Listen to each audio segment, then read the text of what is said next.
HawkFanatic.com segments brought to you by Patrick Eads and the staff at Deary Brothers Ford on Mormon Trek. They are having a food drive there.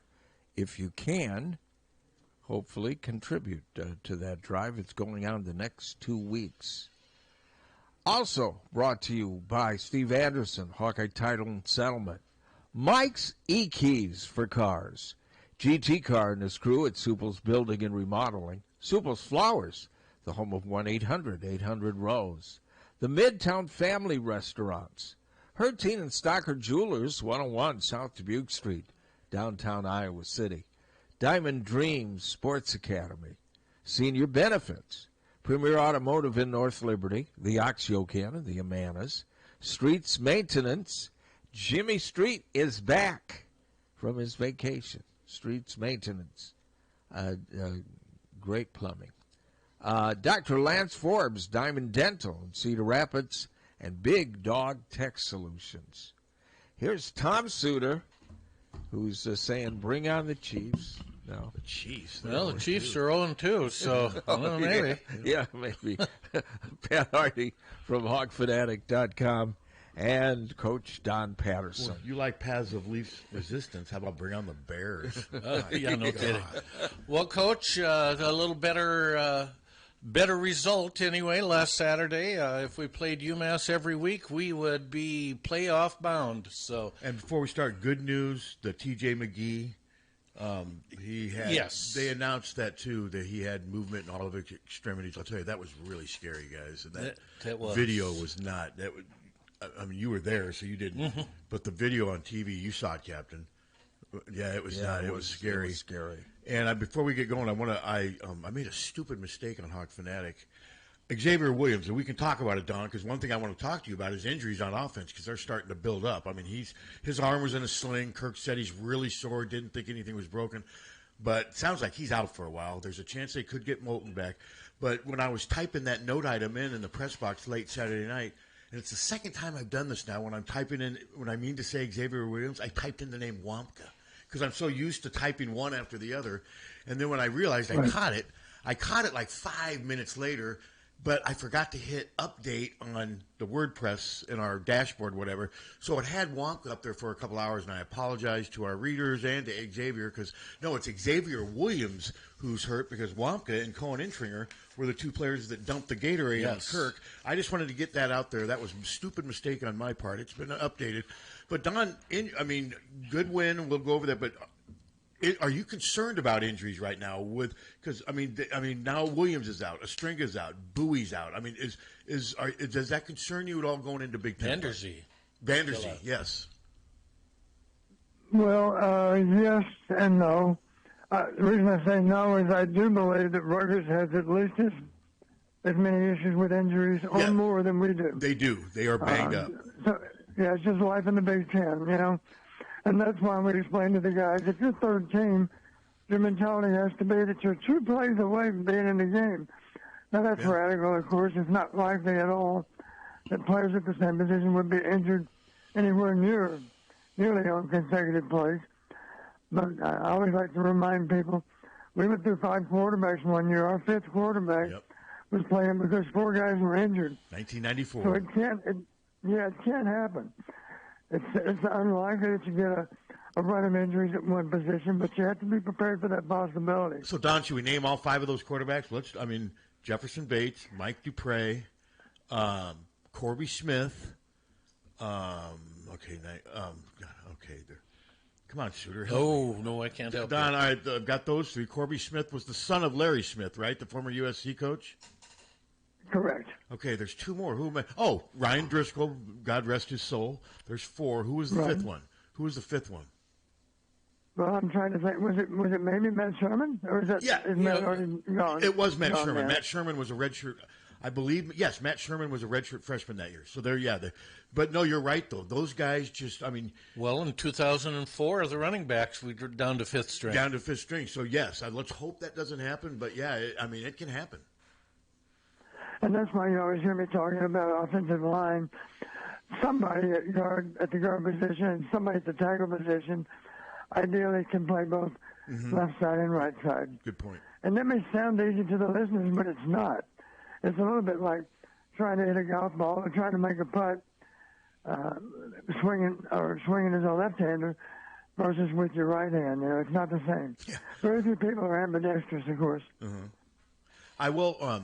As far as running back, yes, Williams is going to be missed. I mean, and Moulton, there's a chance he could come back. But worst case scenario, if Moulton can't come back, I still think with Jazz and Terrell Washington, if they're both healthy and playing, that's enough. I could see Jazz doing pretty good. And McNeil looks good. And McNeil, yes, if they have to. Now, he's played, remember, if they want to redshirt him, he's only got 4 games he could play. But what do you think, Don? I mean, it sounds like Moulton might be back, but let's say they're both out. How confident are you about running back if it's just Patterson and Washington handling the bulk of the carries? Well, I feel a lot like you do, Pat. I feel pretty darn good about those 2 you already mentioned. Yeah. That have had significant carries. And I feel pretty good about McNeil being the 3. I sure do. I like it. We're okay with that. There was one play in particular. It was 3rd and 1. Yeah. We're on the plus 49. And McNeil's the ball carrier. He gained 18 yards on the play. Yeah, I remember. What impressed me, he demonstrated on that one play the 3 things I think that every running back hopes to have on his side. He demonstrated great vision on that play. He demonstrated really good change of direction ability. And he demonstrated acceleration. Yes, I mean... And for that moment, kind of reminded me a little bit, maybe a little bit of a young Ronnie Harmon, I was just getting ready to say the same thing to kind of get really carried away, but Don's doing it for it. Careful, Don, boys. I said the same thing. He made it look so easy, and that's what was so impressive about it. Yeah, so he's one more description might be slippery. He's a slippery running back. He is. And he's not going to just run you over. That's not really his style. It's not TJ's style either. But they both have good vision. They both have good acceleration. And they're a little bit slippery. They might make you miss. Yeah, I mean, the red shirt doesn't mean what it used to. I mean, if they have to use him this year, you have to use him. I mean, I'm guessing if things go McNeil's way, he's hoping he's in the NFL in 4 years, and with his degree and what have you. So, I mean, they got 4 games to use him, Don. I can see Kirk's point, though. You've got all these other running backs. If you could just keep him healthy, here's a kid that you could still, save a year for. But what do you think? Could you see McNeil playing more than just 4 games this year? Yes. Me too. I simply would say this. I think redshirting is overrated. Yes. You're redshirting, and the next thing you know, he's somewhere else playing anyway. So, yeah, exactly. So, put him out there and let him play. If you need him, use him. And the typical freshman would say, Coach, if I have a chance to play more than 4 games, I'd certainly like to do it. Yep, that's what I think too. And it sounds like Xavier Williams could be out for a while, just by the way Kirk described it. He said he was really sore. They don't think anything was broken.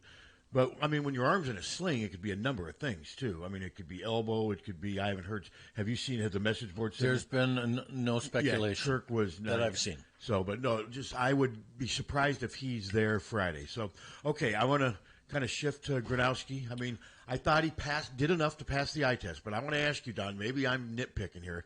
But on the play to Sam Phillips, the 45-yarder, I remember saying to myself, throw it. He was open. Yes. It seems like if he would have thrown it earlier, maybe with a little less arch, they would have had an easy touchdown. It seems like he was so open that eventually Mark got the ball to him. Am I wrong? Am I overreacting? He put too much air under it, I think. thought he put too much air, but I thought he threw it way too late. Phillips was so open easy. Don, let's hear the expert explain it. I agree. Wow, I agree. The ball needs to come out quicker. If the ball comes out quicker, then he's not concerned with being out of bounds after the catch. And he was wide open. They completely, for a long time, coverage breakdown. It was complete coverage breakdown. Okay. I just wanted to make sure I wasn't. I just thought if I was nitpicking Gronowski, I thought there were times where he missed some open receivers, or when he did get it to him, it didn't happen as quickly as it needed to happen. But this team they were playing was. Go ahead. Right. We need to work for our anticipation on those throws. Yes. Better anticipation. We're talking about a difference in hundredths of a second, not very much difference. 500ths of a second is significant. Not a tenth of a second, but 500ths of a second. So just get the ball out a little bit quicker. That'll give our guy with a little better chance to run after the catch, or for that matter, to stay in bounds rather than going out of bounds. So that's all true. Anticipation of those throws, and it'll come. You just realize he's dealing with new receivers. He's trying to figure out what they're thinking. We talked about that. Mm-hmm. I think what confused him on that first play, maybe, Sam, there was a defender that was a little bit of a threat to the outside of the field, and I'm pretty sure that Mark was thinking, I got to let him clear that outside defender before I feel safe throwing it. By then, of course, he was near the boundary. Still a good play, but if he would have seen him earlier, he could have hit him in that seam even. Yes. Inside of that outside defender. And let Sam do some work after the catch. And we still saw too many drops too, guys. Yeah, at least 3 in the first half, maybe 4 drops. Yeah, I recorded 4 drops. Okay. And I'm not super critical about what's a drop. I recognize sometimes a guy sells out and the ball skips off his fingers. Sure. That's not really a drop. But KJ had 2 drops, and Seth had 1, and Banani, is that how they pronounce it? Yeah. Banani had 1. Incidentally, is he our backup tight end, or is it Hayden Large? It sounds like it's Banani. Well, they use him. Large seems to be used more as a blocker, more in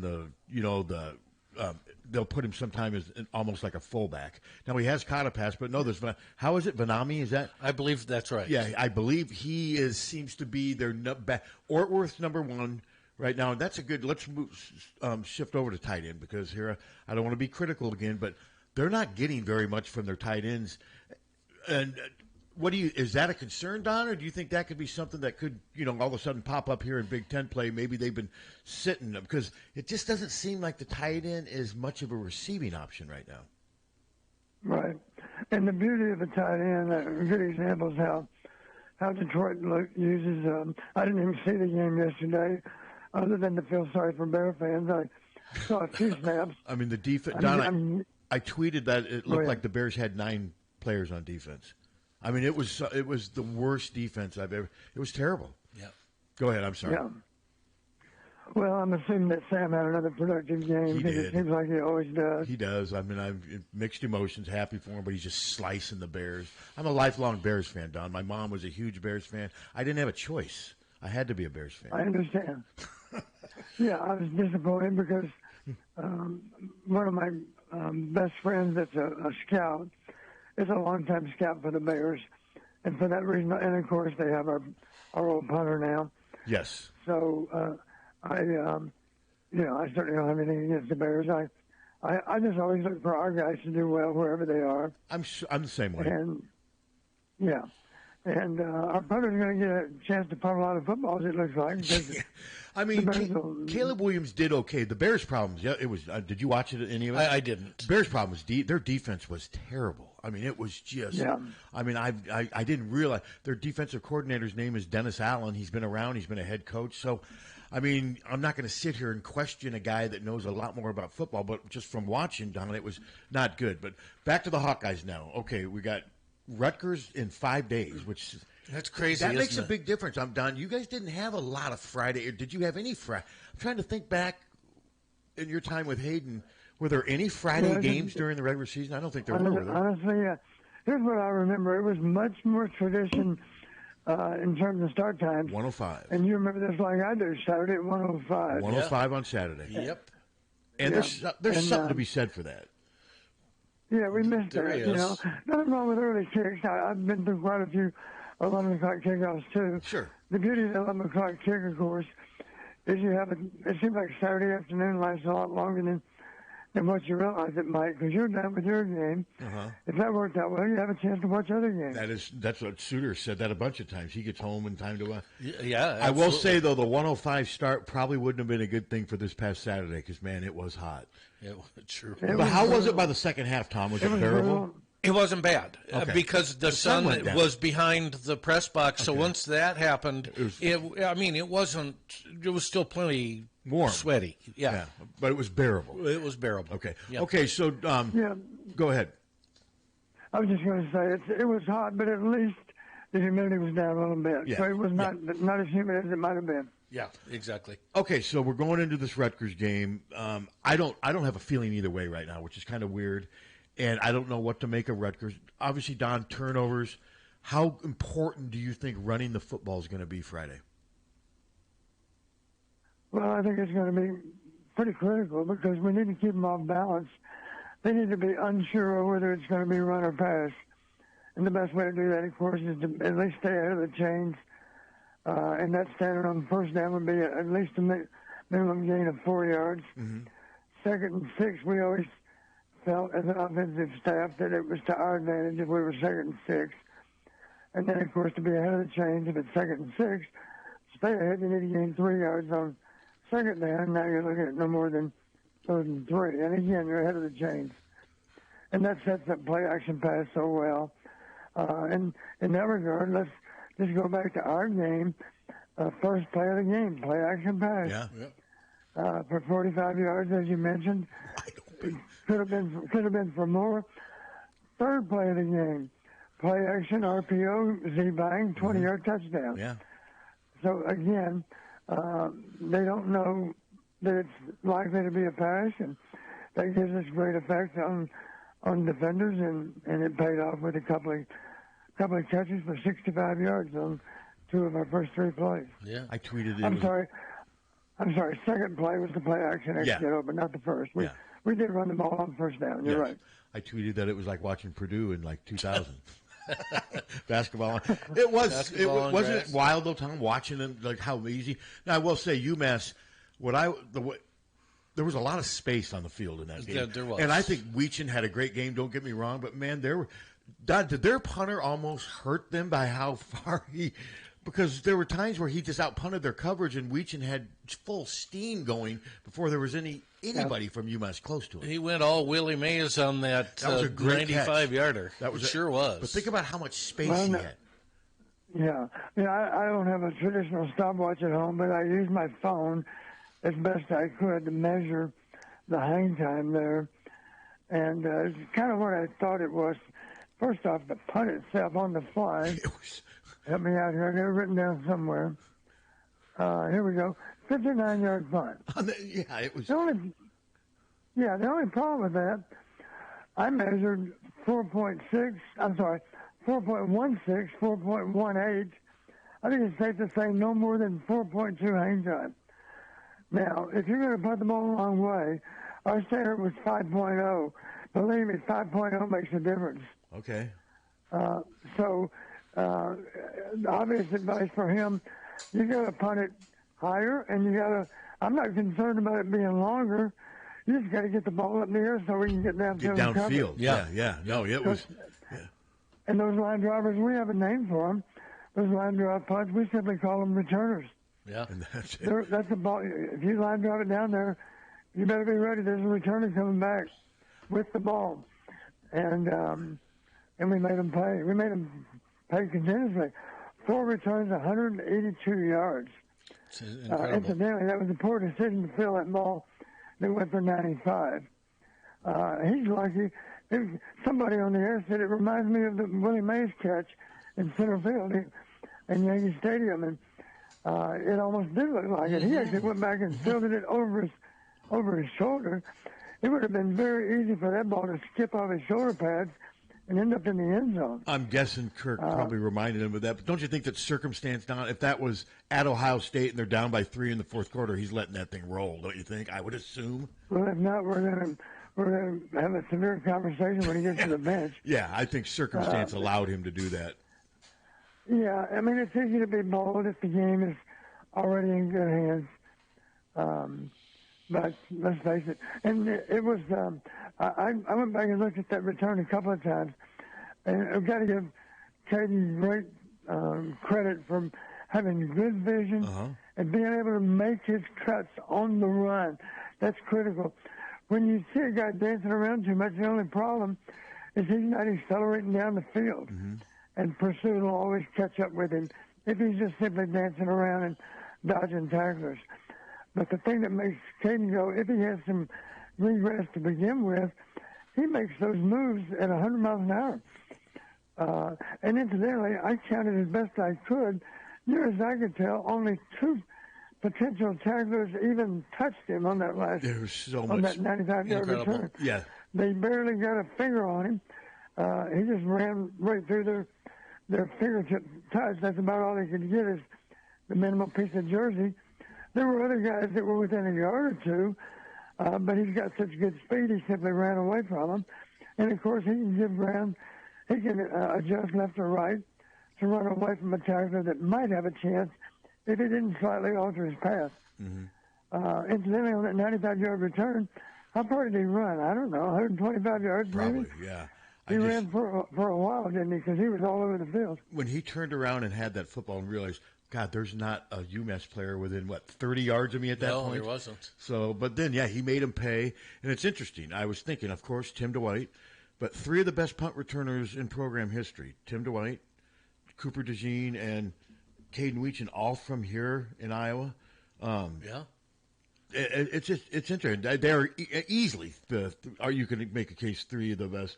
There was Peter Marciano, but that's interesting. I mean, they come from all over. But I'm not saying Caden is in Tim's class, but he's a poor man's Tim DeWhite right now. And when you say that, Don, and I mean that as a compliment. Absolutely, I did say, and I remember having a conversation with Caden a year ago. I said, Caden, you remind me a lot of Tim DeWhite, and that's a good thing. And he thanked me, and I said, you know what I like about you? You understand, and it's true on kickoffs too. You understand when I get the ball under my arms, I got to try to find a way to go 100 miles an hour. Mm-hmm. I have to hit it with a purpose. You got to be daring. And kick returns is a good example. I don't know if I mentioned, but you do recall, of course, and Caden even acknowledged he had a bad game against Iowa State. But I was still glad to see him on those kickoffs.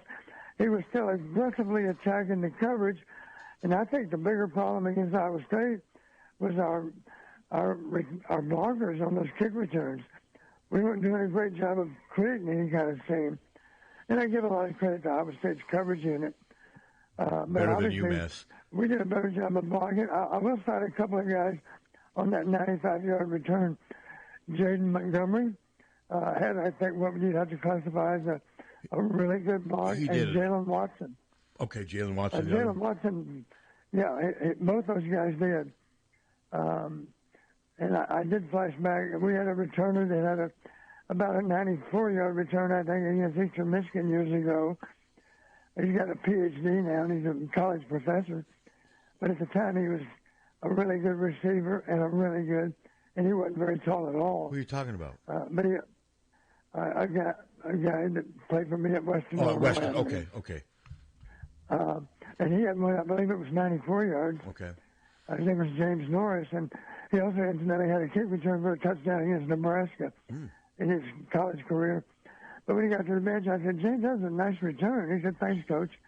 And I said, any idea what yard line you were on when you fielded it? And the rule back then was heels on the 10, do not back up. And he knew he'd caught it backing up. So he looked at me and he said, the 8, meaning I'm hoping it was only on the 8. And I said, no, I think it was probably maybe the 5 or 6. And I said, congratulations, though. That's a record that will probably never be broken because nobody will be crazy enough to field a punt inside the 5. And I didn't say it in a mean way. I was smiling when I said it. The bottom line, if you do field it back there, you better do something with it because otherwise you just made a big, big mistake. Well, Iowa was... And Tim DeWhite, Tim had that mentality too. I'm going to field it and I'm going to make something happen. Iowa was leading 30-7 late in the third quarter when he did it. So, yeah, I think under any other circumstance, my guess is he's letting that ball roll. Probably. And I would hope so. And I saw that Caden is the only player in Hawkeye history to score a touchdown on a punt return, kickoff return, pass from scrimmage, and running a play. Okay. Isn't that incredible? I do remember they announced that Saturday. I saw that. Yeah, no, that's him. Well, it's hard to imagine. Are we saying Tim never did those things? I don't believe so. Okay, so what was it again? What were the 4? Tim score on a reverse. I would expect sometime in Tim's career. Tim scored on multiple reverses. Tim didn't return kickoffs very much in college, if I remember, Don. He did early, but wasn't he mostly later. just latter years? Wasn't he mostly just a punt returner, if I remember correctly? Yeah, maybe. We always had other good returners too. That's a good question. I do remember. You remember that infamous game against Michigan? They won the national title. Yeah, he returned a 54-yard punt return right before halftime. Remember it well. Yeah, right before half, with no time on the clock, returned it for a touchdown. And you might recall he famously told Coach Fry, "I'm taking this one back, Coach." And then I believe in that same game he had a 75-yard kick return. If you go back and look. That I don't remember. I was there. I cannot. Maybe not 75, but I believe he had a long return. I believe it was to start the second half. I might be wrong on that, but I'm almost certain sometime during that game he had a long kick return. But I don't think he did a lot of. He did his freshman year because he didn't play much other than returning kicks and punts his freshman year. But yeah. So is he catch a touchdown pass? No, I know Tim threw a touchdown pass because remember he threw a touchdown pass to Cedric Shaw at Minnesota in '94. Remember that? Yeah, you've heard me say before. If you want to come up with a really good trick play, come up with a trick play off of another trick play. Which that and was. I remember when we did with Tim, we showed Tim on a reverse, and then what people didn't expect, Tim pulled up and threw the ball back across the field from where he came, and of course our receiver was wide open. And the reason it was such a good play, when we motioned Tim inside toward the formation, everybody was on high alert for a reverse for Tim Dwight. Well, it wasn't reverse. It was a trick play off of the reverse. And that's when you have a good play against well-coached teams. They'll play the exotic, the first one they see. What they won't expect is another exotic off that play. And that's what that was, and it worked. And that was that 49-42 game. You guys won. It was a great game to watch. So I got to wonder, is Tim Dwight the only player in history to throw a touchdown pass, catch a touchdown pass, run for a touchdown, return a punt, and return a if he did all those. He did do all those things, yeah. I mean, he ran. So then Caden's not the only one to have. Well, those are four different. Name those categories again, though. Kickoff return, punt return. No, I don't think Tim returned a kickoff for a touchdown. That's where I could. But that he did. May be right. I'm not sure how many chances we gave him. Not if many. We're playing a potential national champ like Michigan, we might take the risk. But Tim did throw a touchdown pass, which Caden hasn't done.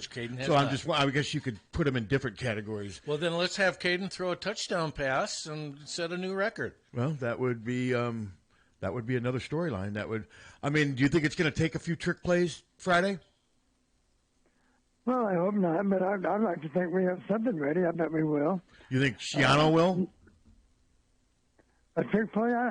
I don't know that much about Rutgers' offense. I've seen him play a lot, of course, but I can't remember a lot of trick plays out of him. You know, when I think of exotics from opposing teams, the first team that comes to mind for me is Michigan. Take you back to Indianapolis in that championship game. Oh, yeah. Four exotics by Michigan for 159 yards. You're right. So, yeah, that was go ahead. Early a double pass, I recall. Yes. Threw the ball out wide to the receiver, and then they threw it down the field. Yeah, and it worked. I mean, it worked, and it kind of set the tone for that game. I think the thing about Rutgers is we've seen Callie McManus now for 3 years. He's better than he was. He is better, and he's stronger.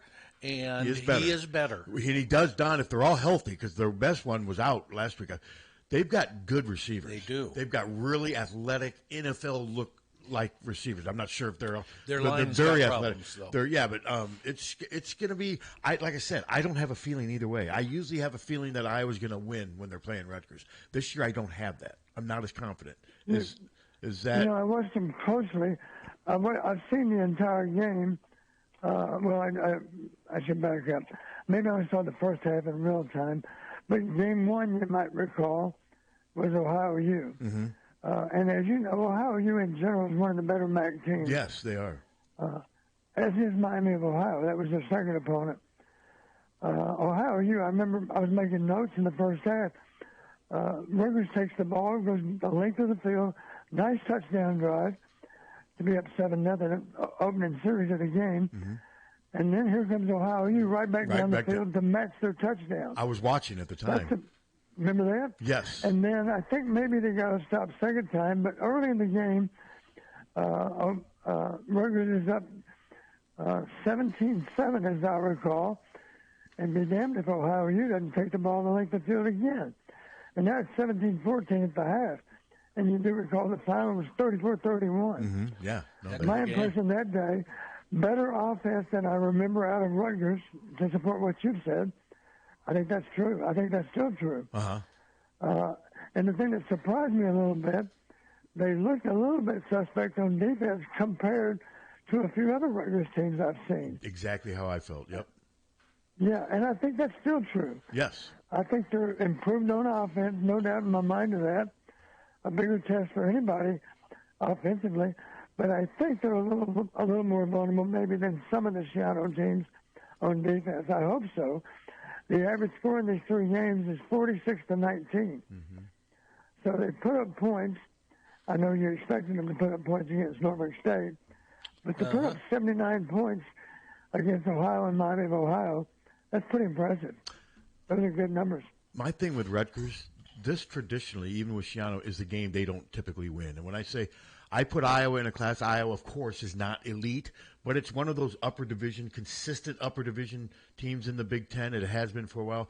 And Rutgers doesn't beat a lot of these types of teams. No, they don't. So that's my one sign of hope for Iowa, is that will continue.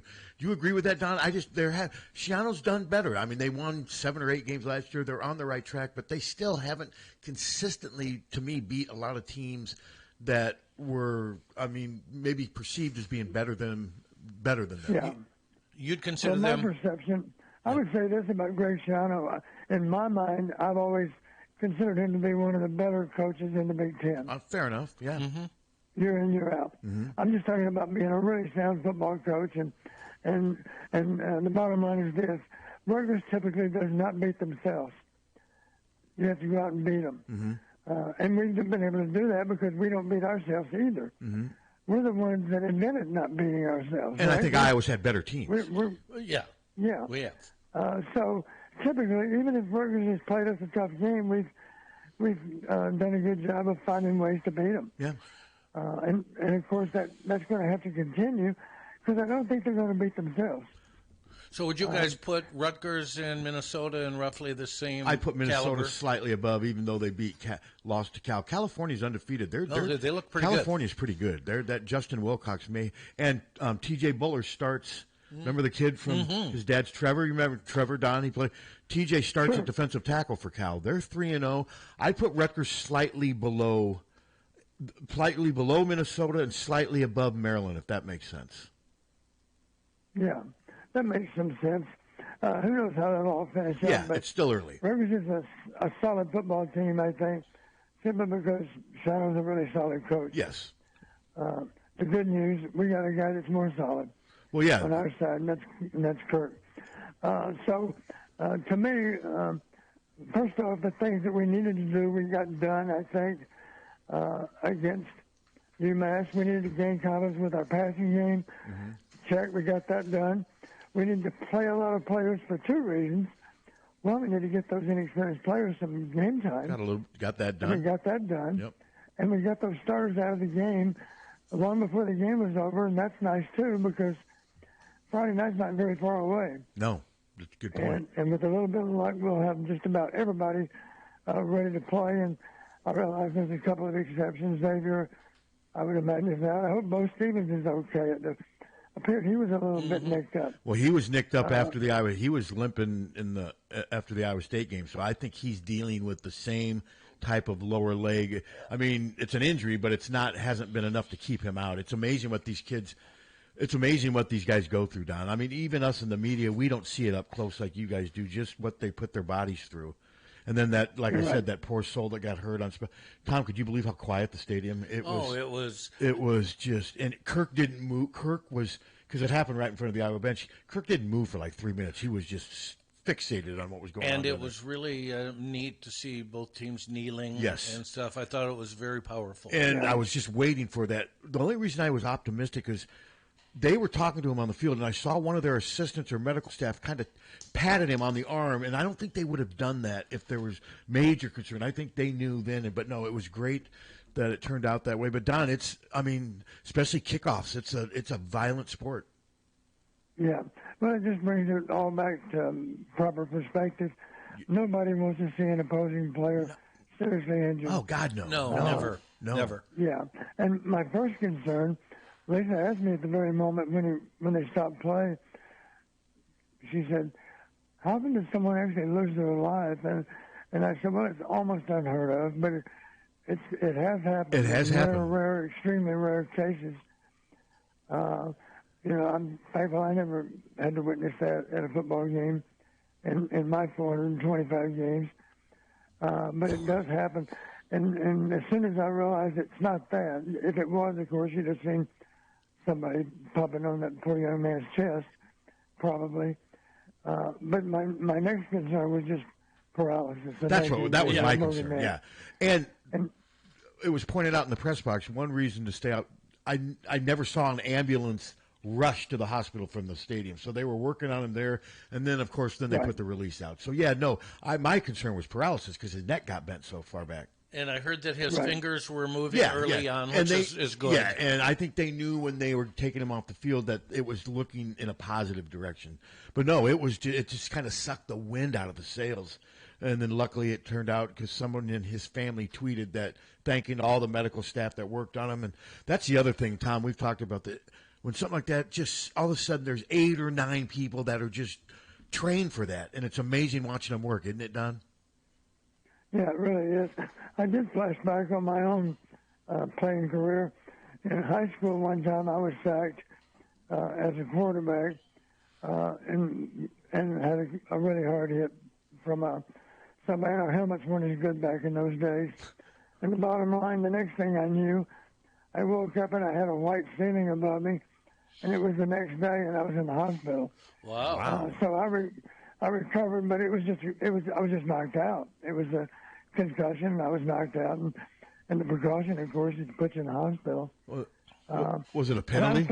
I felt really rested the next day because I'd been asleep for 18 hours, I guess. But not to laugh. It was all okay. Was it a penalty? Today it'd be a penalty. Back then it was probably the play of the week. I don't even recall that it was a penalty. But it was more than one defender, and one guy happened to be helmet to helmet. And so I think that's probably why I was knocked out. I remember Hayden. Only serious concussion I ever had. And I did break a helmet or two back then because I'm not saying I was Bobby Stoops. I wasn't the same hitter that Bobby Stoops was, but I was a pretty hard-hitting safety and played quarterback too, So not in Bobby Stoops' category. Bobby would knock guys out in college, and I certainly wasn't capable of doing that. I remember Hayden one time. You guys were having some issues with your offensive line protecting the quarterback, and as only he could do, he said, "Yeah, we call it the lookout block." That's where the offensive lineman turns around to the quarterback and says, "Look out!" Hayden said that one, and I remember laughing so hard. I mean, that was Hayden. Yeah, you're right. But okay. I know one thing I want to talk about in that regard. I'm talking about terms like lookout block. Here's one for you that you might not have heard, and it's simply get off. And here's what we mean by get off. Get off is, listen, we expect they're going to try to block our punt. I want you to catch it, and I want you to get out of there as quickly as possible. So let's talk about the block punt for a minute. That's something that's got to be a concern. Are you aware that Rutgers blocked two punts? I watched touchdowns Yes. On Saturday. And what the weird thing is about this punt block, I saw it coming, and I usually never see it coming. I'm like, how are they going to block that other guy? There's no one there. So what happened, Don? Well, first off, I'm no expert on punt protection because it's different than it used to be. We used to zone protect the way we protected. Nowadays, it's all man protection. So here's the basic problem we run into. There's one guy on the field that's lined up close enough to block somebody, except he's not prepared to do it.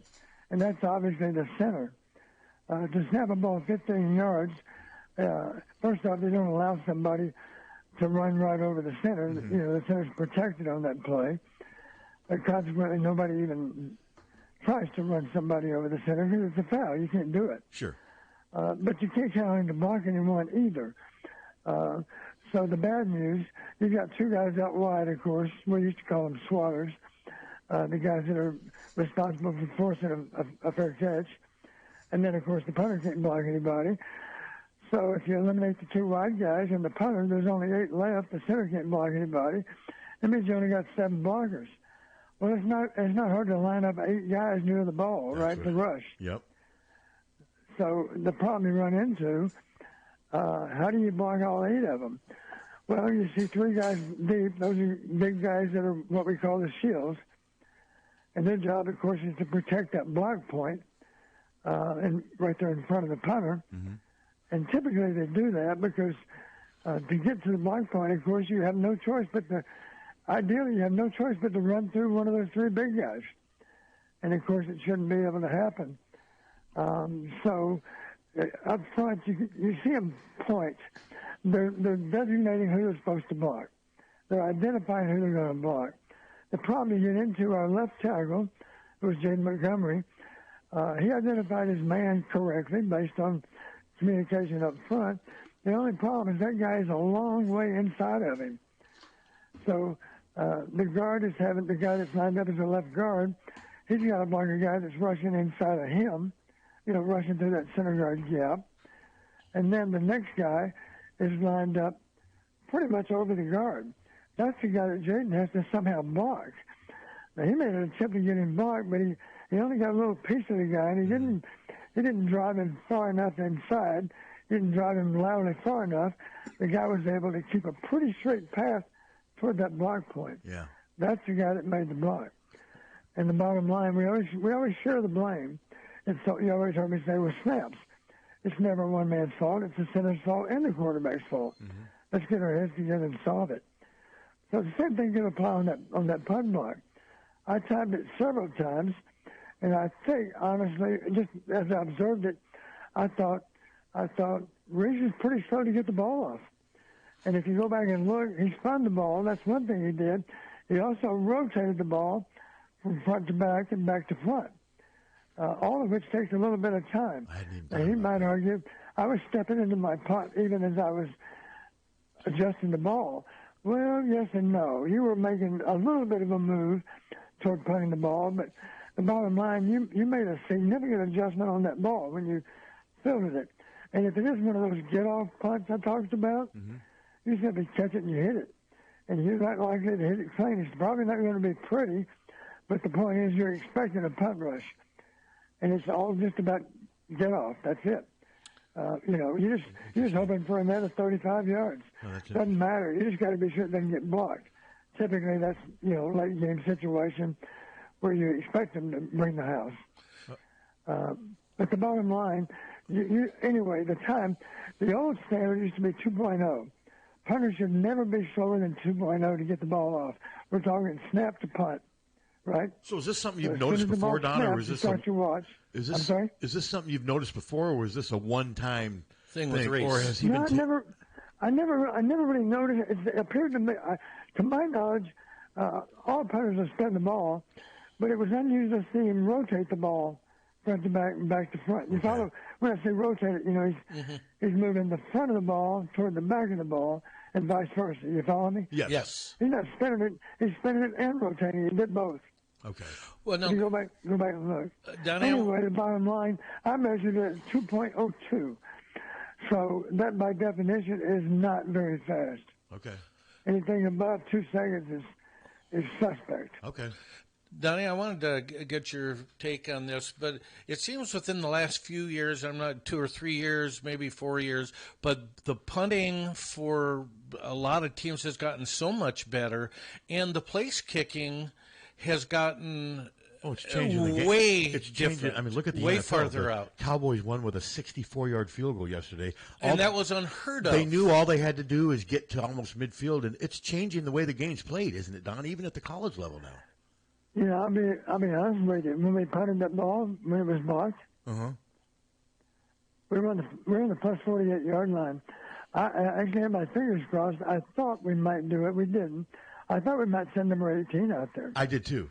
How long would it have been? What would it have been? Well, we were on the 47, as I recall. Yes. So you back up 8 yards. 57. It would have been a 65-yard attempt. Yeah, and you can do that in that type of game. Yeah. No, I thought they might consider that. And here's the rest of that story.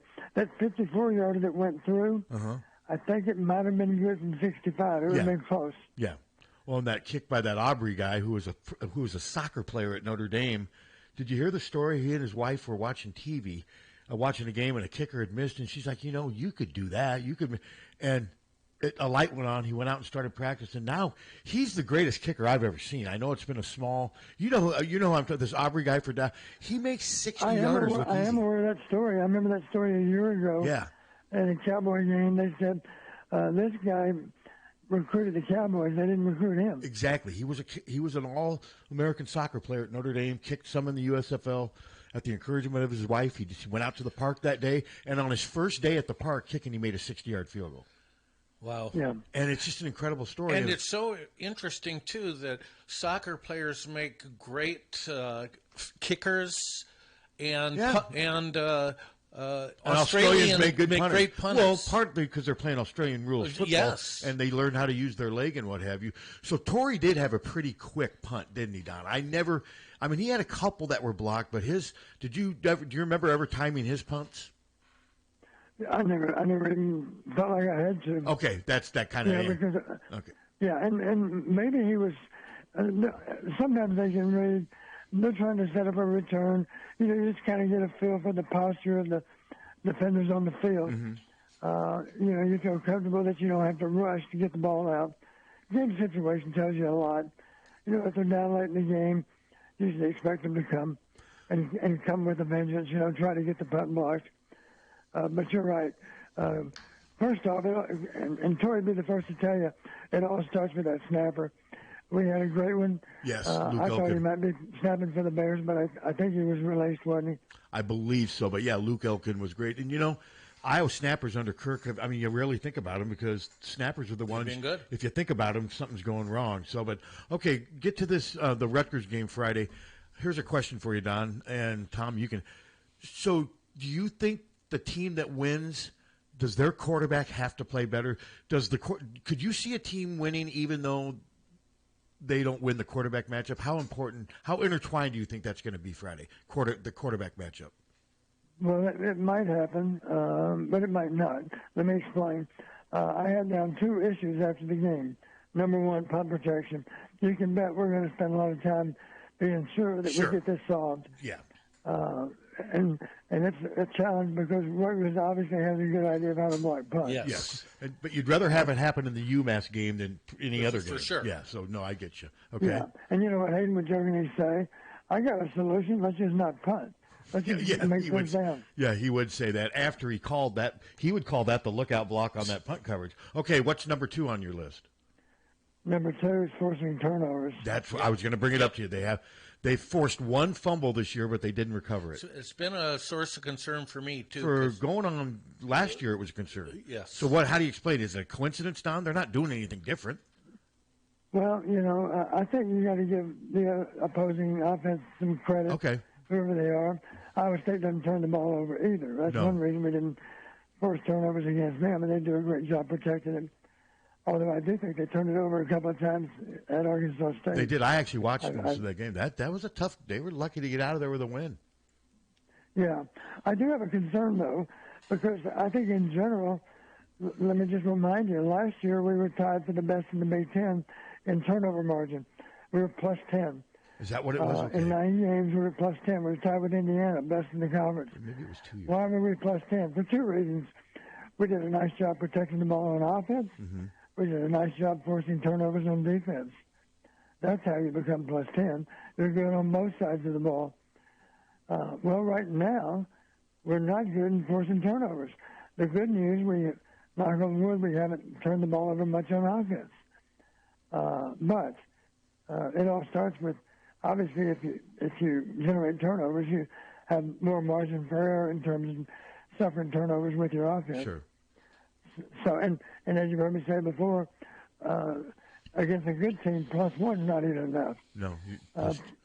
Plus 1 was a losing record last year, primarily because you got people like Ohio State and Oregon come to mind. Penn State comes to mind. Those are 3 great examples. Yeah. If you're plus 1 against them, you probably still lose. Now, I will say, Don, I think part of the reason they don't commit a lot of turnovers on offense is they don't take a lot of chances. They play pretty safe football. True. I mean, I mean, do you agree with that? They don't take risks with many downfield passes. They seem to play it pretty safe to the vest on offense. And I think that has. You're talking about Rutgers now? No, I'm talking about Iowa. I'm talking about Iowa. I mean, Iowa doesn't. Iowa. Yeah. Yes. You're right. And you've heard me use the baseball adage, hard to still second with your foot on first. Yeah. So you gotta take shots, but you gotta take intelligent shots. Yeah. No, that's right. I mean, you gotta call them at a good time and all that stuff, and be able to adjust to what the defense does in the right way, both as a receiver and as a quarterback. And it goes without saying, of course, you need to have protection solved because hard to throw when you got people hanging around your neck. Was it the 23 season? With this turnover thing has happened before. I thought it was last year, but obviously it must have been the 2 years ago. Because they've had an issue where they had a stretch where they weren't getting turnover. Because there was a stretch, God, I mean, the days of Tyler Sash and Micah Hyde. I mean, even when they didn't have great teams, they still were getting turnovers. And they had, Josh Jackson too against Wisconsin. I mean, the interceptions have really. Do you think that's just like you said? Some of that goes to the offense just making better decisions. Well, I don't worry too much about interceptions over the course of the season. The reason I say that, we've been above average intercepted passes pretty much every year in recent history.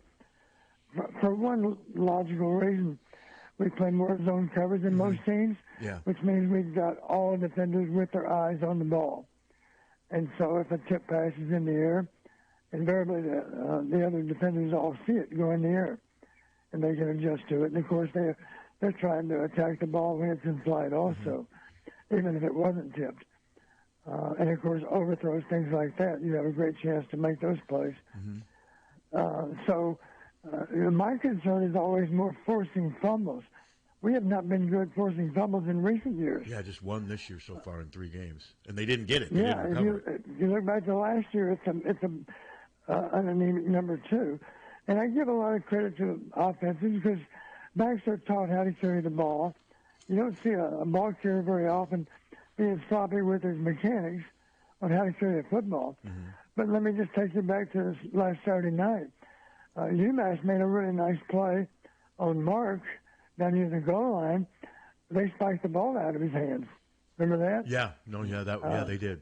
Down near the goal line, and that's one reason you always think twice about slowing up as a ball carrier because you got people that might be in pursuit that can get the ball out when you don't even realize they're coming. No, you're right, punching the ball out. It was a nice play on his part. We're lucky that it went out of bounds. I'll give those UMass guys, I mean, they had no chance of winning, but that quarterback's touchdown run, that was incredible what he put himself through just to get those points. I mean, they played. And how many injuries did they have? I mean, I'm hoping some of those were just cramps, but no, there were some injuries. But before we wrap up, Don, I wanted to ask you, Notre Dame's 0-2. Their fans, I'm sure, are erupting right now. And I watched the Wisconsin-Alabama game. Alabama's starting. Wisconsin's not. They're just not very good. I mean, did you watch any of that game, Don? Yeah, I just saw some of the highlights on BTN. I will say this. That's a very tough environment. It is. No, you're right. There. You're right, but they're with their backup quarterback right now, and he's not as good. The other guy was starting for a reason. But my thing with Wisconsin is their offensive line hasn't been very good for a while now. I mean, I don't know if it was just they're not getting the horses. I mean, because I would like to think at this level, Don, pretty much everyone knows how to coach. How would you explain what's happened to Wisconsin's offensive line? Well, I'm sure a lot of Wisconsin fans would agree with me. I think it's fundamentally this. They forgot who they were. Yes, exactly. They went away from their identity. I'm talking about the Barry Alvarez identity, the Matt Bielema identity. Sure. You need to run the ball and be effective in doing it. You need to keep the other team's offense off the field. And, oh, by the way, you need to have a really stout defense, too, and a stout kicking game. That's football under Alvey and under Brett. Mm-hmm. And it's no longer Wisconsin football. It's changed. No, that's a good point. It definitely has changed. No, I was not expecting them to win but I mean, by the second quarter, it really wasn't particularly competitive. It wasn't even competitive, and I still don't think this is a great Alabama team. But it sure looked great that day. So, but I'm trying to think, is there anything else before we wrap up? We talked about Iowa State a little bit. Virginia Tech and UCLA have already fired their coaches, Don, 3 games in. I know. It bothers me that it happens that way sometimes. I'll be the first to admit, I think you've heard me say, I'm not sure about UCLA's head coach.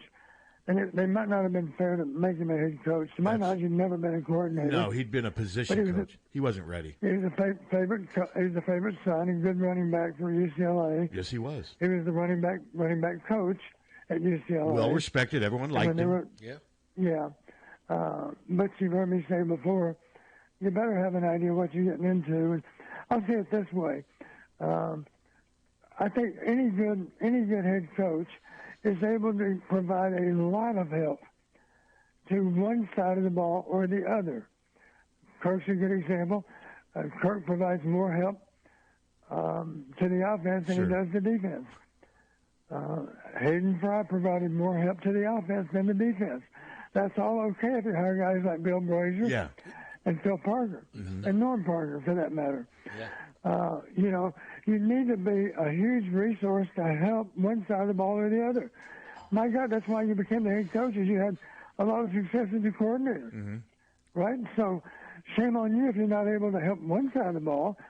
And I know I always, in talking to our defense, I'm talking about when I was a head coach, I would say, listen, I haven't coached defense since year one, but I do have an idea of what bothers offense.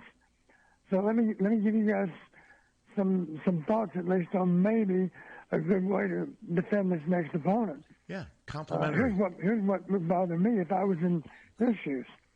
And again, I wouldn't make myself responsible for their game plan on defense, because my expertise is offense. So I was much more of a help to our offensive staff, just like Hayden was. And I think it's safe to say, just like Kirk is. Sure. Kirk's an expert on O-line play. That's one reason we've had great O-line play. Well, this guy just wasn't ready to be a coach. No. And I give George Barnett a lot of credit for being a good line coach. I think he's very good. Yeah, he's done a good job at Iowa. I agree. Of course, you look at Deshaun Foster's record at UCLA was 5-10, and Kirk started off here not even that good. He probably wouldn't have made it through but in with this Kirk, day and age. though, I think the people close internally, Bowlesby and them, they saw things getting better, and they saw the right structure in place. It just needed a little bit of time. I think with UCLA, it's been disarray. I mean, it's no question. A completely different time, too, with the portal. And let's face it, that guy got up there at that Big Ten Media Day in 24, and he was a deer in headlights when he was talking. I had to feel sorry for him. He just wasn't ready. He just wasn't ready for the moment. I just feel like he hadn't been groomed to be a head coach, and part of that grooming process is having the responsibility of being a coordinator. And that's not an easy job. Had they hired Deshaun Foster to be the head coach at Ohio State, I'm guessing he would go 10-2 most years. UCLA is not an easy job, and Don, there's a lot of things that go into being a head coach. Keeping a staff out there is not easy because it's so expensive to live out there. They have terrible fan support. There's it's not a great job. I did check to see what the attendance was on Friday night. What was it? Incidentally, I was really conflicted. I'll tell you why. The offensive coordinator for New Mexico was one of my grad assistants. Oh.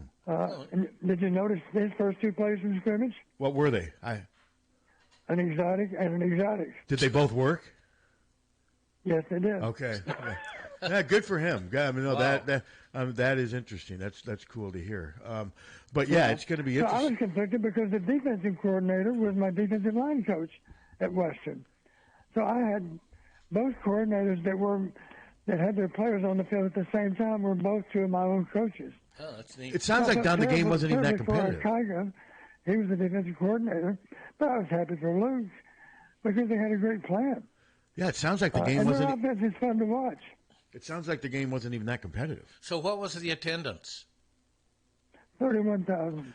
That was paid attendance. I don't think there were not 30. I read something less than 31,000. I bet. I read something that said there was around 15 in the stadium. Yeah, that's what it looked like. Yeah, I mean there was. It's just heartbreaking to see a beautiful venue for college football like the Rose Bowl, and people aren't there. The problem is, I read an article that examined the fan apathy.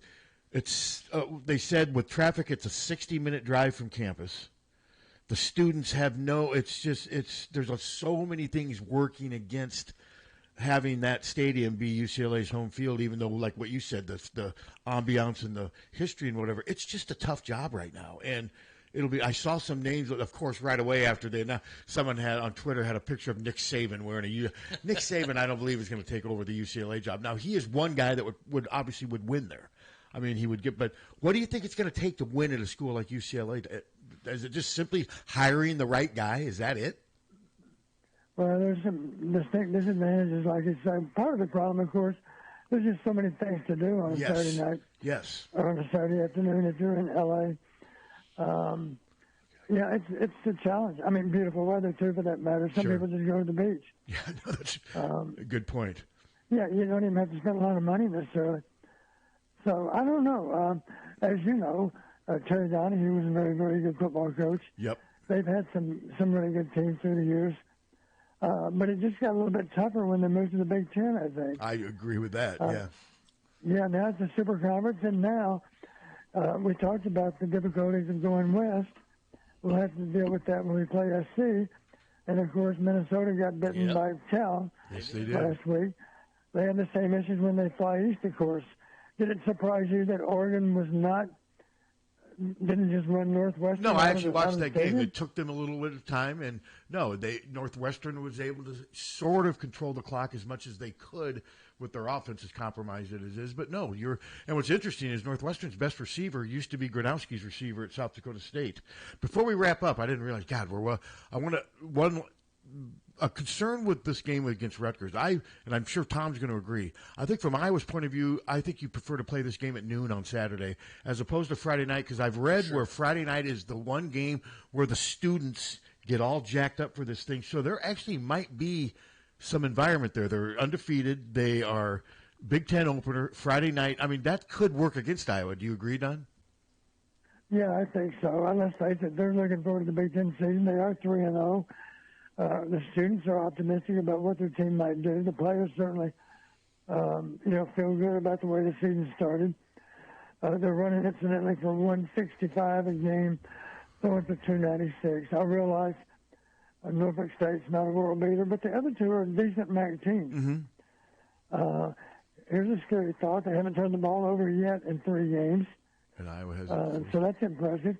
Their defense has forced 3 turnovers. But here's the positive for us. I mentioned a little suspect on defense. Those three opponents have generated 343 yards a game, 149 rush, 194 pass. We should have a chance. At the very least, we should have a chance to establish our running game. I agree. If they can run for 149, then we sure as hell better run for, I'd like to believe, more than 149. 175. Should be able to get that done. Incidentally, of course, we ran and threw for more than 200 last Saturday night. And I realize UMass is not Rutgers.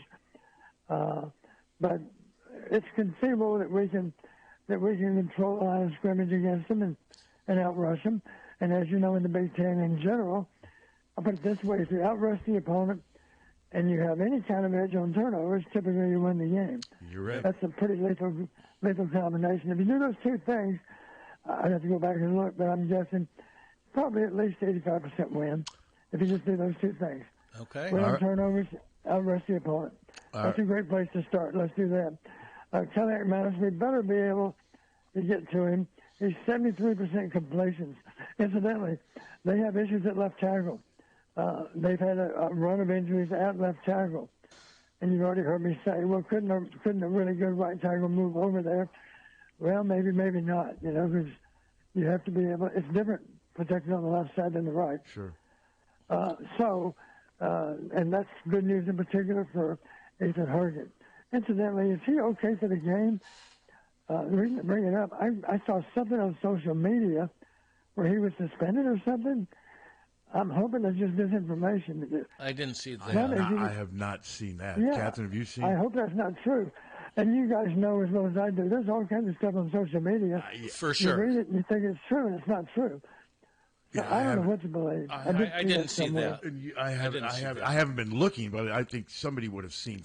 Well, I'll check it out when we take a break. Yeah, we got to take a break. But, Donnie, hey, great stuff as usual. Hopefully we're back here next Monday talking about a win, Big Ten opener. So we will see you then. And Tom, anything else? Not a thing. Donnie, thank you so much for your expertise, and we look forward to talking to you again next Monday. You know, guys, let me leave you one last thought. A football game is 3 matchups in one. It's our offense versus their defense, our defense versus their offense, and it's kicking game versus kicking game. We have to win 2 out of 3, and that's why the kicking game is so important. We need to be sure that we win the kicking game because that is not nearly a given versus Rutgers. It all starts with being able to protect the punter. All right. Well, let's make sure that they work on that real hard this week because Rutgers obviously works real hard on making the other team pay. Yeah, we're going to get tested, and I'm sure that'll be a priority for us is to be ready for what happens on Friday night. All right, Coach. Thanks. Have a great week. See ya. All right. Bye-bye. Yep, and we're going to take a quick break, and we'll be right back. From the Harty and Stalker Studios in the heart of the Hawkeye Nation, this is the mighty 1630 KCJJ, Iowa City. Harty and Stalker Jewelers, making memories, making moments. It is going to be partly to mostly cloudy today with an isolated shower or thunderstorm possible this afternoon. Our high today right around 88. The wind out of the southeast at 5 to 15. Tonight we'll drop to 66. Tomorrow we may catch an isolated shower or thunderstorm in the morning, then partly cloudy 89 with more scattered thunderstorms possible tomorrow night, Wednesday, and again on Thursday.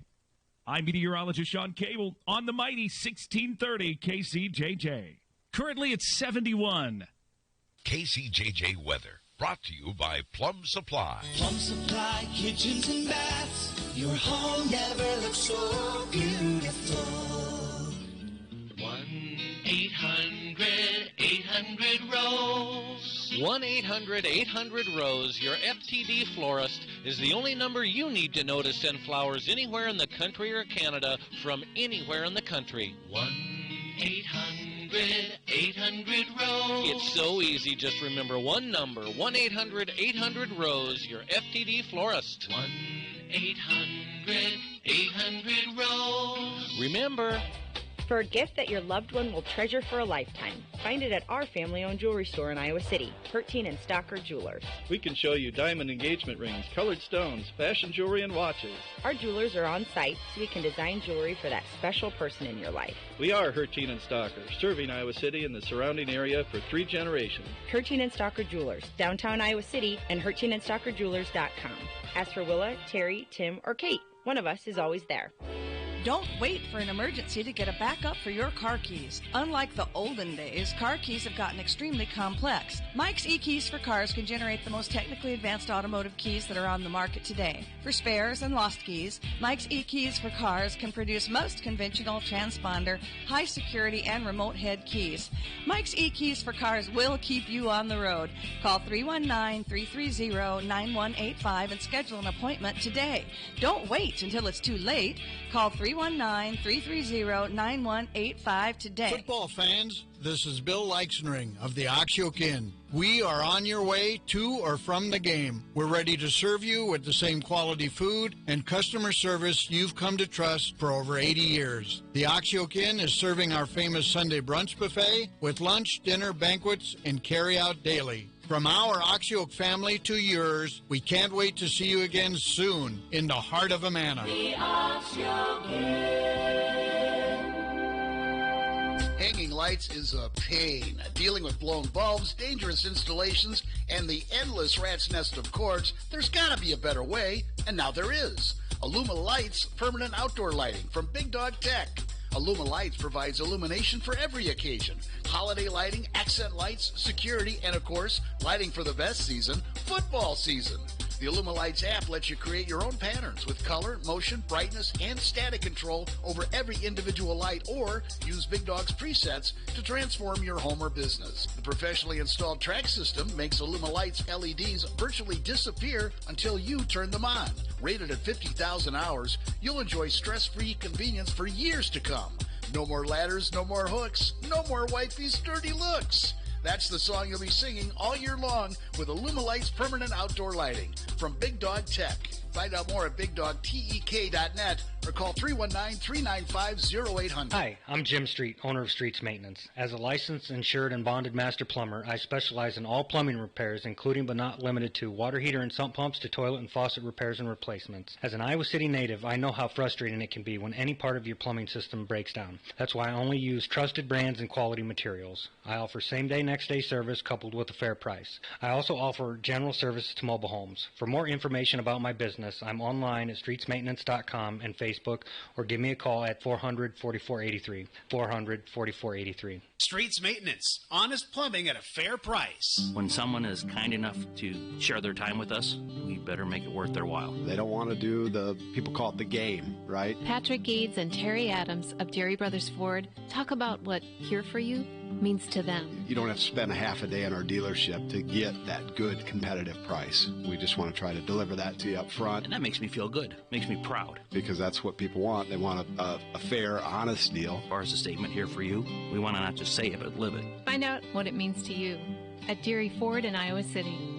Hi, this is Tiffany at Senior Benefits. Are you confused with Medicare questions, anything having to do with Medicare? I take care of all Medicare customers, people under 65. I also do life insurance, long-term care, cancer insurance. I'm here to help you navigate any questions that you may be having or frustrations and anxiety that you may have with Medicare or insurance in general. Give me, Tiffany Rao, a call at 319-631-4795. GT Carr, owner of Supple's Building and Remodeling, has been offering unmatched service and quality for over 25 years. The trained professionals at Supple's Building and Remodeling will install and guarantee the products used in any job, no matter how big or small. They also stand behind their work and offer no-nonsense, exceptional customer service from design to completion and beyond. Whether it's a simple window replacement or a major house addition, you'll have the confidence that Supple's Building and Remodeling is committed to quality. Visit suples.net or call them today at 319-337-2246. When you go to a family restaurant, you want three things. 1, a wide selection of breakfast, lunch, and dinner items. 2,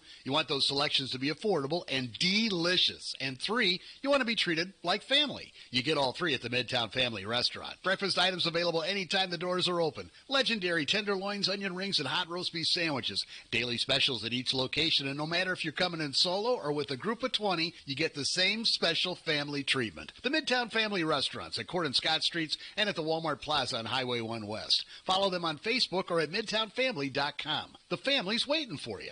Diamond Dream Sports Academy 20,000 square foot indoor facility holds 8 batting cages, space for infield work, space for throwing and pitching and all your arm care needs. Offers private instruction, group lessons, camps and clinics, leagues, memberships. Rentals available at Diamond Dreams is open to the public. Our top level instructors include former professional, college, and Olympic athletes. Our coaches will help these athletes achieve their full athletic potential, develop a strong work ethic, and a solid base to build. The last thing you want to do is look back and wish you had worked or played harder. Locally owned and established in 2005, Diamond Dreams is Eastern Iowa's premier training facility. Located at 2905 Stoner Court, North Liberty. Call today and reserve your time. 319-665-2173.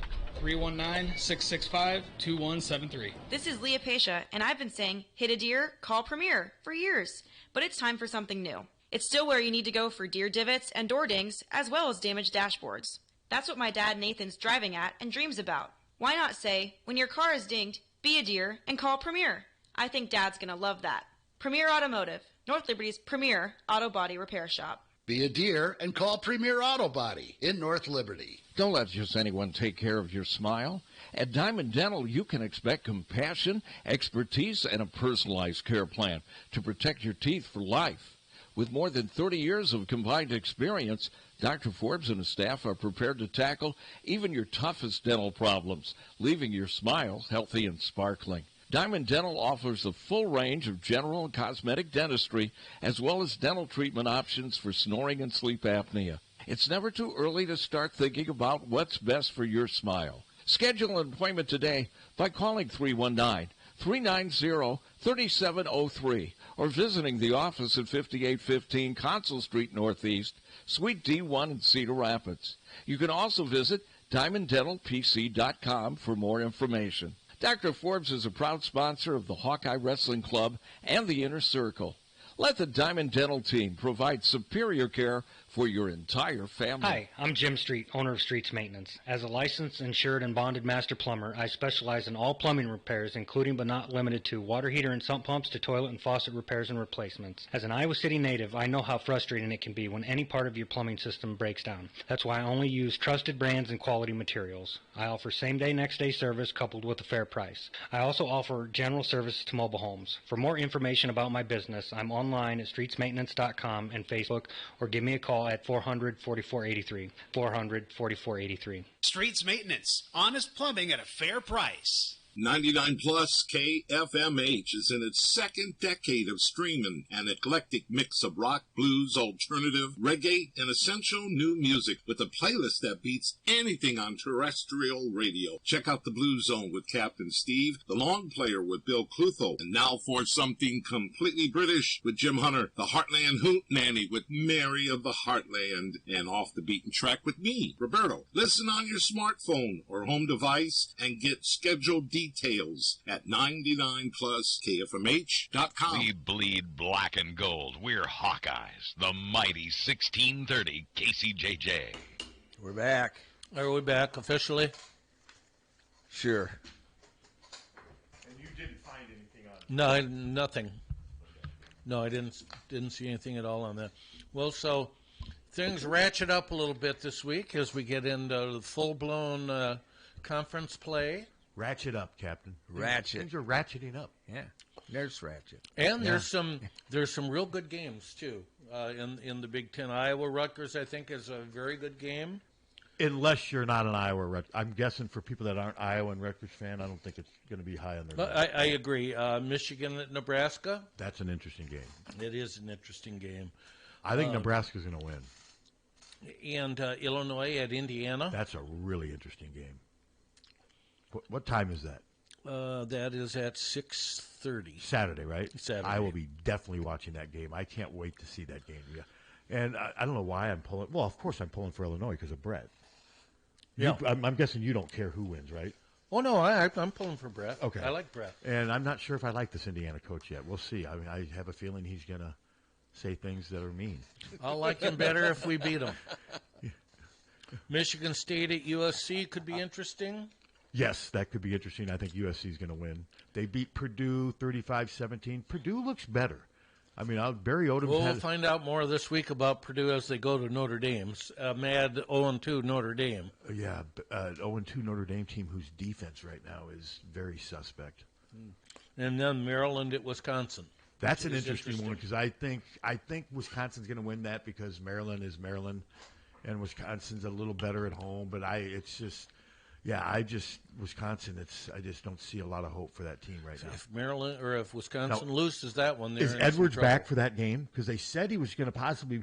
Can you imagine Edwards playing against his team from the? Oh, that would be a good storyline. I mean, that's so bizarre the way college football is right now, but that could possibly happen. But he didn't look. I thought it looked like he still had his leg in a brace from the sideline at the Alabama game. So, But no, like I said, I can probably talk myself into thinking Iowa's going to win this game Friday, but I could also probably talk myself into thinking they're going to lose. If the passing numbers passed the eye test for what they needed, but I was not overly impressed with the passing. I still thought it looked poor, bad timing, out of sync. The only way we're impressed with it is because it was so much better than it was the first 2 weeks. But no, it wasn't. And those smooth. Receivers were wide open on so many of those plays. I mean, I just seemed like the Phillips one, it just seemed like it was just hard for them even to do that one, even though he should have thrown the ball a lot sooner, a lot shorter pass.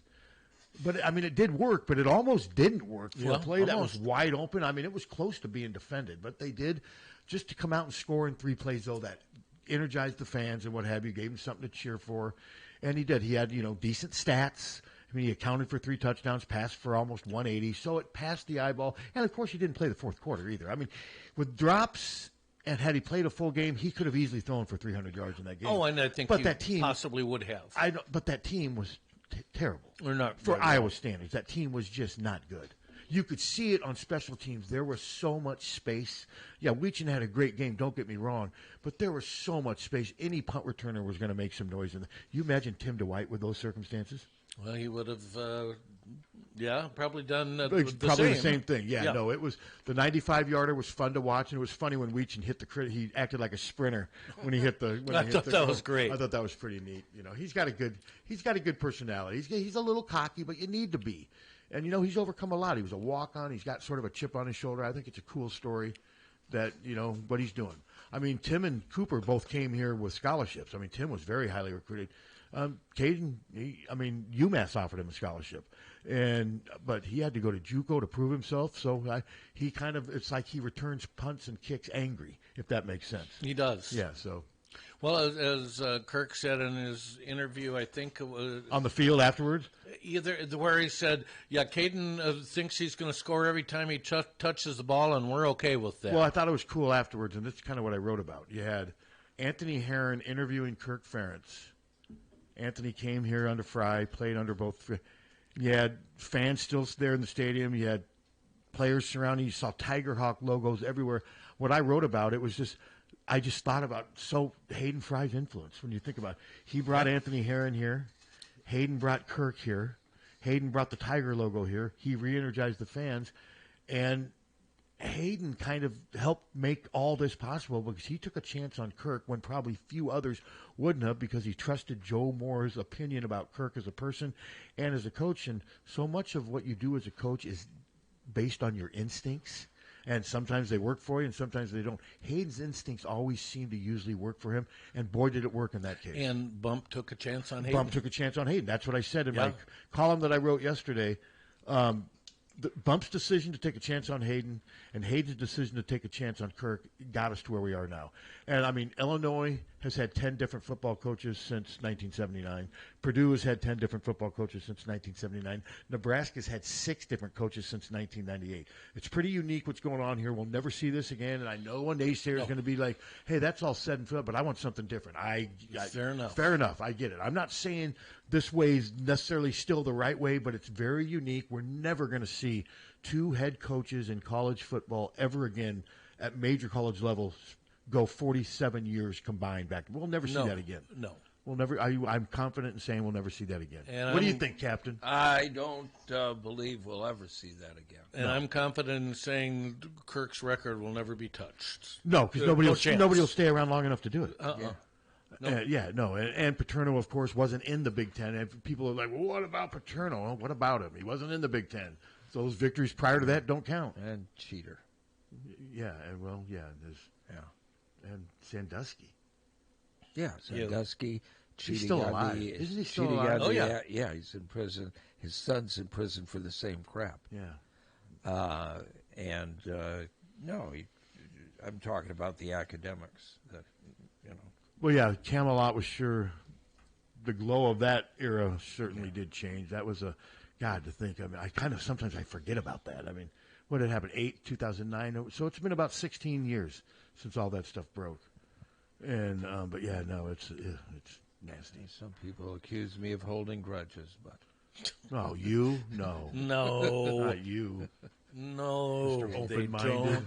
Mr. Open-minded.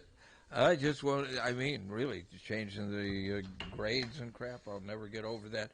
That the NCAA just looked the other way when that's what it was. How about me cheating in algebra class just to get by? What do you think of that? Is that just pathetic? Let it move on, or do you hold that against me? I will go before you, and when you're passing the gates, going over. You're going to tell God to ask me a couple algebra questions to see if I can get in? What is X and Y? I wouldn't know because I was terrible at algebra. I don't know either. And I was terrible at algebra. I got good grades in that crap, but I don't know. And I still say to this day, the teacher knew it. He just wanted me gone. Move him on. Because I was okay in other class. I was fine. Just couldn't do algebra. Yeah. And I cheated at a Catholic school. What do you think that? And I'm admitting it here on the air. That isn't going to be good. You think Dowling's going to come at me, take away my diploma? Yes. Yes, what do I do without my high school diploma? And Steve's going to encourage them when you go over the Rainbow Bridge. I'll see Buddy and Lakota and my parents there waiting to hug me, and they'll be like, "Nope," and they'll see my old algebra teacher. Is that what you're saying? All of a sudden, your grades float down. Saying you've got to pass algebra before you can get in. Before you get in, and you're in purgatory ever. I'd be in purgatory forever, unless I could get. I don't want to name the student who let me cheat off him. If I could get him. then I'd be able to get out of there. Yeah, you'd cheat But I'm to not get saying in. his name. You'd have to cheat to get get into heaven if it came down Why? to algebra. I mean, I did. I got B's. Couldn't in do the, it. In the I damn just could thing. not do I it. can't In remember. algebra? Oh, no. Yeah. I just could not do it. I can't remember a damn thing. Everything else for me, if I struggled, was mostly just a laziness, just undisciplined, not caring, and just being sort of a loser. But algebra was just something was stacked against. I think they got good. I got good grades because they just wanted me to shut up. When my parents hired a tutor from Drake, and I remember the tutor saying, "I'm just not sure if I can do," and I don't think he's beyond my help. And I remember my dad, well, Jesus, there's a couple $100 down the drain because they tried, they helped. My parents were caring. They tried to help me through algebra, and then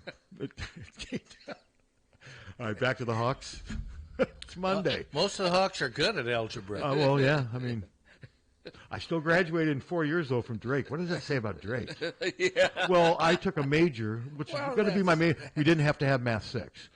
Part of the reason I majored in what I did, I wanted to do sports reporting. I thought I didn't have to take any math courses. I was able to get my degree without a single math course. I would never have been able to pass Math 6 because I think it was a lot of algebra crap. Mm-hmm. And I couldn't do it. Good morning. Good morning.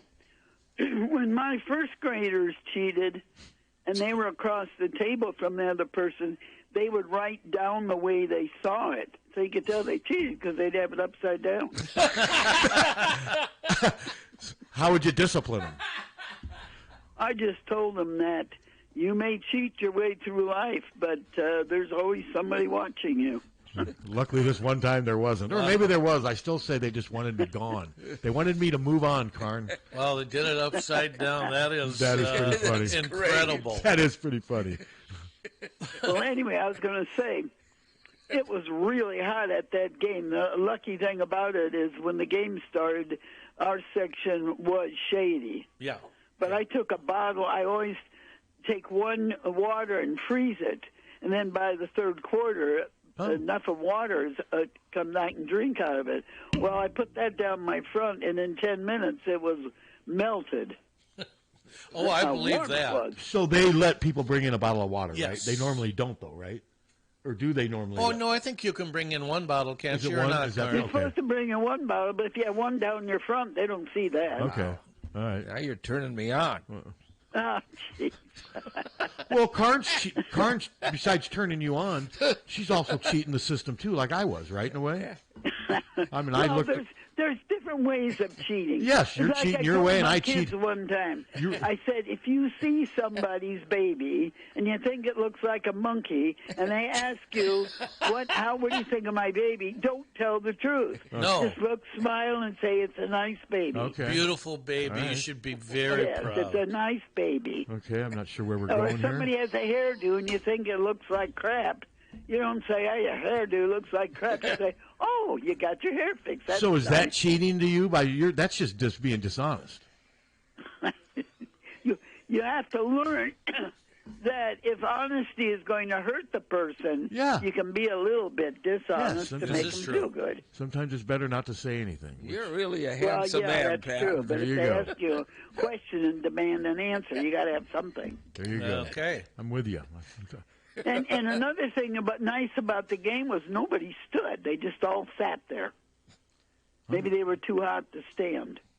Yeah, for the most part, you're right. Our section was kind of the same way. But like we said, though, the fact that it was 6:30 saved it, made it bearable. Yes, it did. Yeah, otherwise we'd all be dead. I mean, 11 o'clock kickoff. Can you imagine you guys in the second half at like 1 o'clock? That would have been brutal. Oh, my gosh. Well, there were enough ambulances up there. I could see ambulances all over the place when I was sitting there. There'd be one at one end, and pretty soon I'd see one at another end. So obviously some people were, maybe they overdid it. Yeah, I'm sure some, but yeah, Yeah. 6:30 made it bearable. I mean, it did, and then by the second half, Tom, you said obviously it wasn't pleasant, but it was not like It was bearable. Yeah, it wasn't. Yeah, it a was major, bearable. Yep. It's just the trouble is there are all these people in there together, so all the sweat and heat off of everybody is floating all over. Disgusting germ fest. Kinnick Stadium turned into a germ jar. I was wet when it was over with. Oh, yeah, we had to take a shower Stay in your immediately. chair. Well, you guys have a good day. You Now, too, the next Carl. time we go, shouldn't it be a lot better? Yes, it will. Yeah. Be. It's supposed to be 77 on Friday. Yeah, it's Okay, gonna well, be. I'm not going to that game, but I mean... But no, I'm saying that's the next start of a game, new what weather. would that be, is Indiana? Yeah, it'll Yeah. be better. Yeah, Yes. I mean, Yeah. it'll be better. And it should be better. We're almost into Yeah. October. And Then. we don't have the game time for Indiana yet, I don't believe. No, we don't. No, I promise you So- it'll be better. But it's 5 days before my colonoscopy, the Indiana game. Well, that would be nice. There you go. Well, anyway, you guys have a good day. All right, You thanks, too, Ryan. Carl. We'll see you. Bye. On a different note, a basketball recruit for What's his name? Ethan Harris? Ethan Harris, 6'8", I think. I saw 6'8", 6'9", 4-star from Thomas, Washington. Uh-huh. And I judge a lot of it. The fact that Gonzaga offered him, that says Yes. something. That's It- right there. you That's bet all I it need. does. I'm not saying he's going to come here and be. I know he's already. I've read where he's just going to come here and be a program changer and just lift us to goodness and grace. I hope that happens. But I mean, at least on paper, it looks encouraging. It does. Hello. I don't get excited about. Hey, recruiting morning, much guys. How we doing? Doing okay. How about you? Doing well. Hey, so back to that Weechin kick return. That was set up that way, according to one of the players when he was walking by.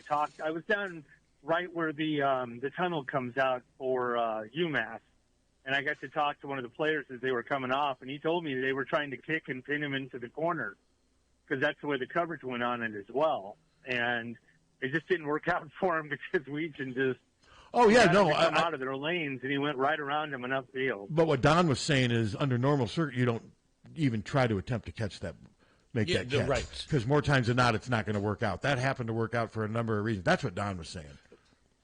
Yeah, what the player thought is that the punter was trying to kick the ball out and get it inside of the 10-yard line. Well, yeah, that's what out they're- of bounds, and Sure, he just didn't that's- have enough on it. Yeah, that's what they're trying to do. And but Yep. he took a risk but they were ahead 30-7 against a team that had no chance of beating him. And I think he took more of a gunslinger approach that he wouldn't take in Friday's game against Rutgers. I don't think he's going to be trying to field a punt, whereas momentum's practically taking him out of bounds at the Rutgers at his own 3. I hope not. I think that I'm sure, but that's all Don was saying. He wasn't. I mean, yeah, it happened. We saw it, but it wasn't the wisest decision from just what's the word you would use, from just a traditional punt discipline standpoint. It's not what you normally do. Right. Especially with the angle the ball was going. Hey, their punter, I was watching him during the warm-ups. Man, that guy was booming it. He had an amazing Yeah, he time. was. But Don did bring up a good point, which I hadn't thought of. I didn't think much about the air. You need to get some air time so your guys can then.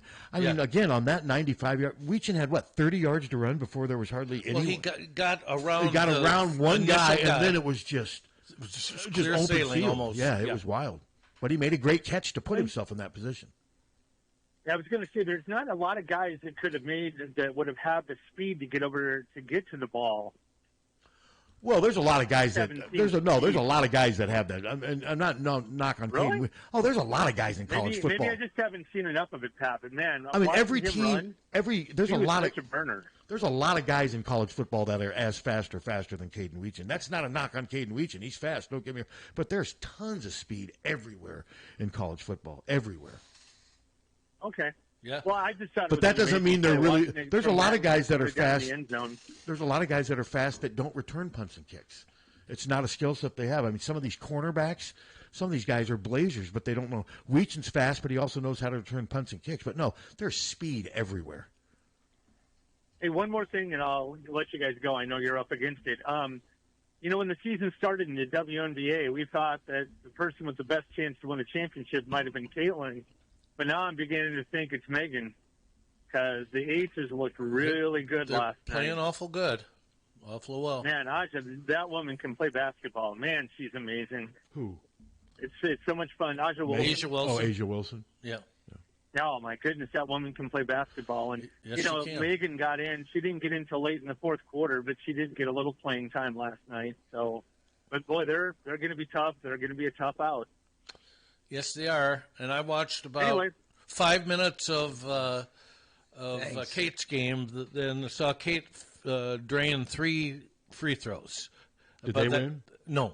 Did the Fever win? No, not at all. All right, Jerry. Hey, thanks for your call, man. Is he gone? I think he's gone. All right. Didn't without even But saying no, I'm goodbye. not taking anything away from Caden Weech, and he's fat, but there's speed everywhere. I mean, Miami, Oregon has guys. They've got so much speed on that team. Yeah, they do. I mean, they do every year. But yeah, that was an ill-advised decision that turned out to be a great play. That's probably the best way. And it was a great And that's play. kind of how Don was describing it. And the circumstance, they were up 30-7. They knew they weren't going to lose, and I think that led to that too. And it provided a great moment for a fan base that needed something. Yeah, got a little energy built up going in. Because, like I said, this is as least confident as I've been going into a game against Rutgers for a while, because usually I think Iowa will figure out a way to win. I think I'm going to probably end up convincing myself of that because to me, Rutgers has to show more than Iowa. I mean, Iowa last year, Iowa was coming off a bad season by their 8-5. Rutgers at 8-5, that's progress. Yeah. So I think they're coming from different sort of positions. So eventually I'll probably give Iowa, if it was here, no question I would think Iowa was going to win. But there on a Friday night, atmosphere is going to be, and then UNN will not be there. And We will not be there. The team can't. Hopefully, they will not be made aware of that, because that could suck the wind out of their sails We too. will not be there. Knowing that it's not part of one of your excursions, and I don't think Jim Street and his wife are going to be there either, are they? No, they're back. They're back now. Yeah. He's got to learn English again, doesn't he? Yeah. Yeah. He's been gone so long, he doesn't know how to speak English. Oh, all right. Anything else? Or shall we turn things over to Molly? Molly's here. She's ready to go. Yeah. Molly's ready to go. I'm ready to go. Are you done now? There's no Hey Lang or anything. There was no Hey Paul today. No. Paul sent in a message. Yeah. All right. Paul's a hater. Yeah. All right. Well, thanks to Coach Donnie Patterson, as always, for joining us. Make it end, please. No, let's Thanks, just do Coach. a ceremonial hey, and then leave like 30 seconds. Should we start calling the show Hey Don? You want that to be that segment, the Hey Don segment? Okay. All right. All right. Molly Suter is next. HawkFanatic.com. Check it out. It's free. KCJJ Weather, brought to you by Plum Supply.